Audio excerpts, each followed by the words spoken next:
Good evening. Today, our fellow citizens, our way of life, our very freedom came under attack in a series of deliberate and deadly terrorist acts. The victims were in airplanes or in their offices. Secretaries, businessmen and women, military and federal workers, moms and dads, friends and neighbors. Thousands of lives were suddenly ended by evil, despicable acts of terror. The pictures of airplanes flying into buildings, fires burning, huge structures collapsing, have filled us with disbelief, terrible sadness, and a quiet, unyielding anger. These acts of mass murder were intended to frighten our nation into chaos and retreat. But they have failed.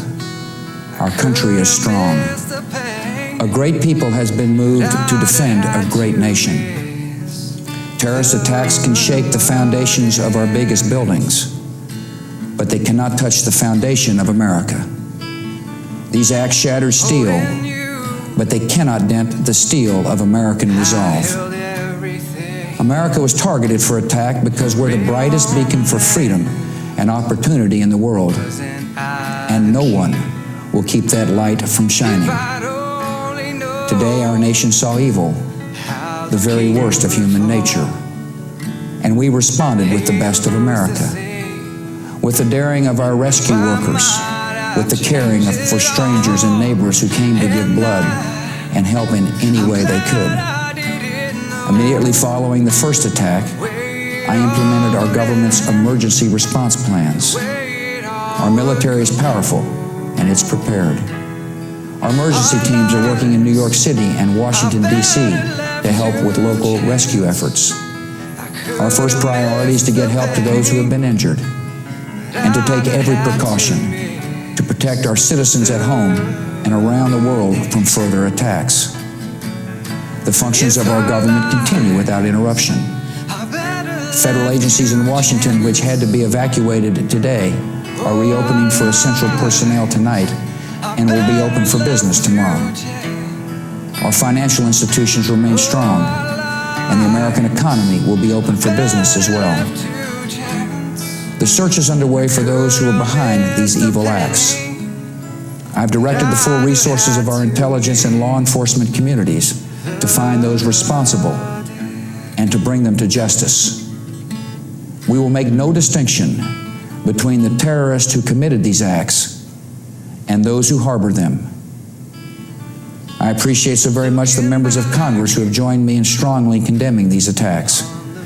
And on behalf of the American people, I thank the many world leaders who have called to offer their condolences and assistance. America and our friends and allies join with all those who want peace and security in the world, and we stand together to win the war against terrorism. Tonight, I ask for your prayers for all those who grieve, for the children whose worlds have been shattered, for all whose sense of safety and security has been threatened. And I pray they will be comforted by a power greater than any of us, spoken through the ages in Psalm 23. Even though I walk through the valley of the shadow of death, I fear no evil, for you are with me. This is a day when all Americans from every walk of life unite in our resolve for justice and peace. America has stood down enemies before, and we will do so this time. None of us will ever forget this day, yet we go forward to defend freedom and all that is good and just in our world. Thank you. Good night, and God bless America.